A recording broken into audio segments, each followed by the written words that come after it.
Hi, first graders. So you guys should have 3 stories written by now. We've written kind of one story each week and learned about new things that great authors do. So this week I'm going to be teaching you, this is kind of our last week of this unit, and I am going to be teaching you 4 more things that good authors do, and you're going to be adding into your writing. So this week, you kind of have 2 choices.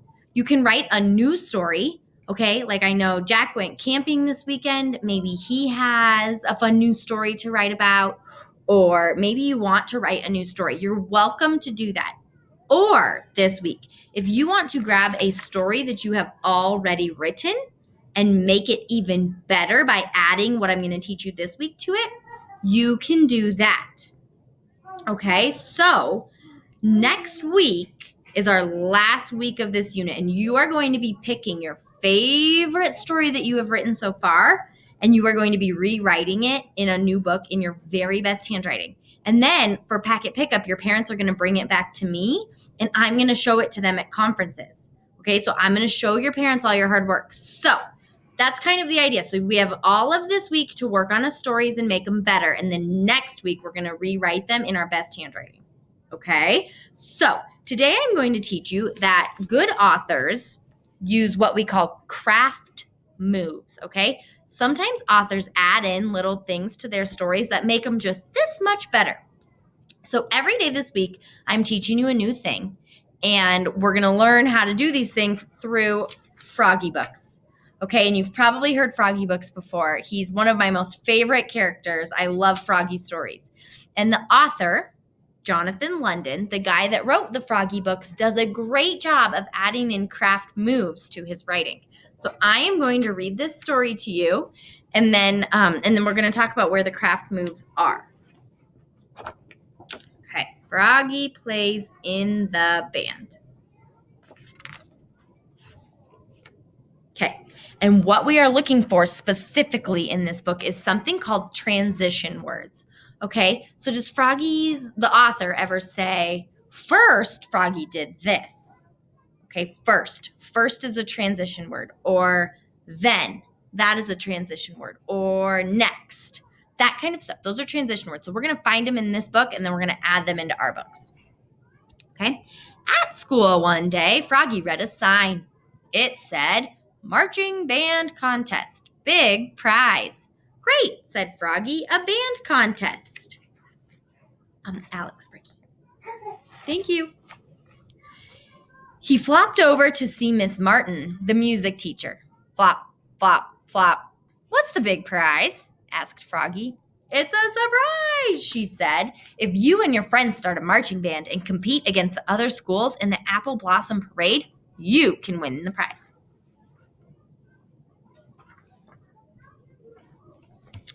What will I play? Wondered Froggy. And then he remembered his dad's old sax. That's a saxophone. They call it a sax sometimes. And after school, he flopped up to the attic, flop, flop, flop, and started blowing his dad's horn. Honk, beep, screech.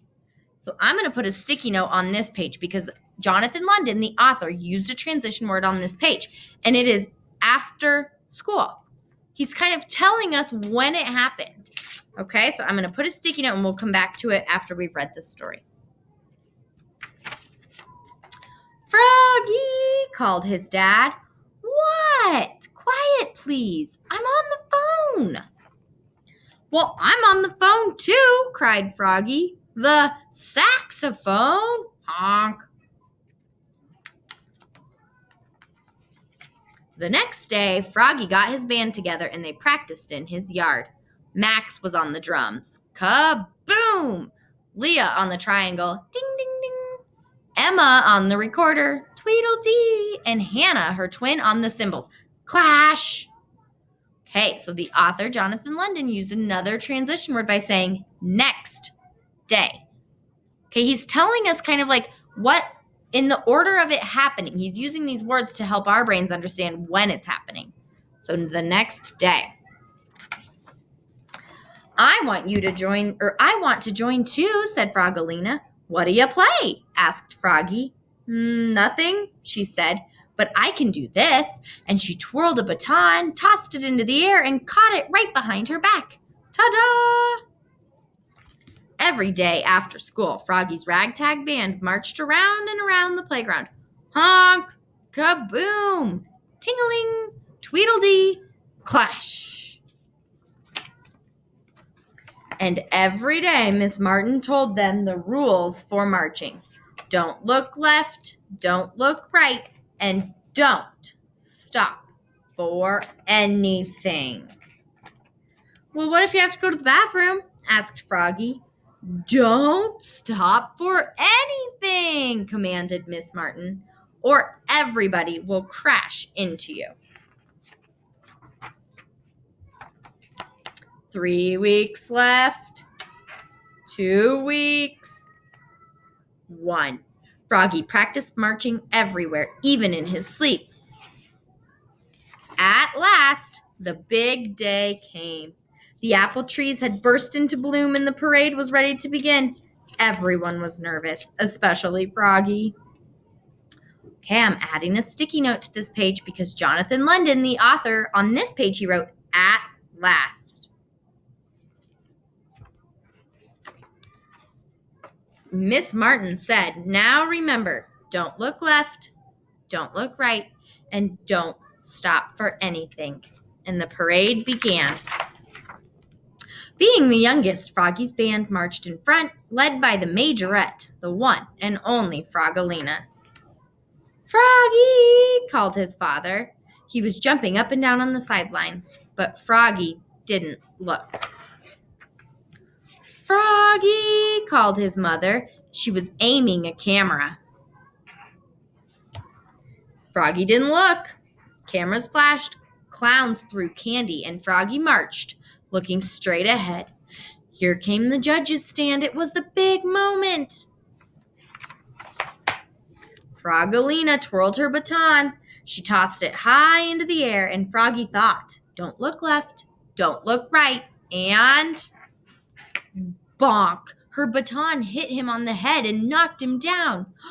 "Oops!" cried Froggy, looking more red in the face than green. Oof! Clang! Crash! And the whole parade piled on.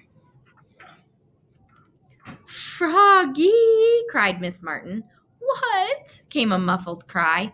"Are you all right?" Froggy crawled out from the bottom of the heap and said, "Don't stop for anything!" And he started to wail a wild swamp tune on his saxophone. The rest of the band joined in and everybody danced in the street. When the judges' vote came in, Froggy's ragtag band had won special awards. The coolest marching band at the Apple Blossom Parade. "What's the big prize?" asked Froggy. "This is," said Froggalina, and she gave him a big, juicy kiss smack on his cheek. Eek! Then the judges gave Froggy and his band a real prize. A big golden trophy in the shape of a saxophone. "Yes," cried Froggy, and Froggy's ragtag band played one last time. Honk, kaboom, ting-a-ling, tweedledee, clash. All right, and I'm putting a sticky note on this page because there was one more transition word on this page, right? The author said the word then, okay, and that kind of tells us that it's the end, okay? So what we're going to do is I'm going to make a little chart with you guys right now of all the transition words that these authors are using, that this author specifically used, and then you guys are going to add some into your stories, okay? Transition words. Okay, and they're just words that kind of tell you that they're moving on to the next part of the story, or it changed days in their story. And then I'll help you. I'll show you how to add some into your story. So I'm first going to start and look at these sticky notes I put in. Okay. On this one, it said after. After. That's a great transition word that you can use. In my story, I was talking about how I had ice cream with my nephew, and I could say, after that, then we went and did this. Okay. The next one is the word next. That's another great transition word you can use. Next. Okay, on this page, the transition word was at last. So that could kind of be like on your last page. You would say, at last, I enjoyed the ice cream. Or at last, Champ licked it all up. Okay, and then the last one that this author said, oh, it was the word then. Then. Okay, so some more transition words that sometimes you could use are like the words first, second. So I'm going to add some of those, okay? First, that's a transition word. Second.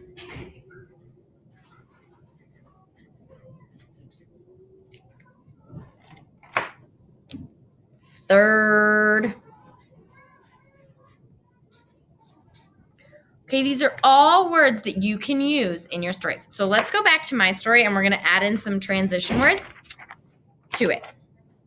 Okay? So before we start, I'm just going to read it to you. Ice cream date. Written and illustrated by Mrs. Marble. This summer, I got ice cream at Edgewater Public Market with my nephew, Colton, my sister, my husband, and Champ came too. I was happy we were all together. We ate ice cream after dinner.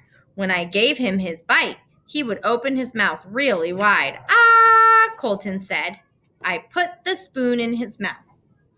Okay, on this page, I'm going to add the word then I put the spoon in his mouth because I did it after he would say, ah. So, ah, Colton said.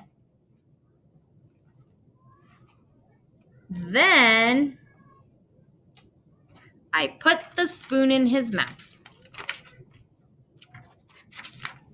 One bite tumbled off the spoon and onto my lap. Oh no, I said.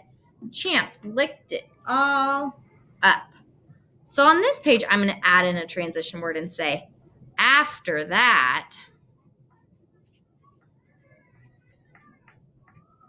one bite tumbled off. Okay, let's read this again and see if it sounds better. This summer, I got ice cream at Edgewater Public Market with my nephew Colton, my sister, my husband, and Champ came too. I was happy that we were all together. We ate ice cream after dinner. When I gave him his bite, he would open his mouth really wide. Ah, Colton said. Then I put the spoon in his mouth. After that, one bite tumbled off the spoon and onto my lap. Oh no, I said. Champ licked it all up. Ooh, I'm going to add one more in and say, finally, Champ licked it all up. Okay, so that's what you are doing today. You are going back to a story, or you're going to start a new story, and you are going to make sure that you include some transition words. And on the next slide, I will post a picture of this so you can copy some of these words if you want.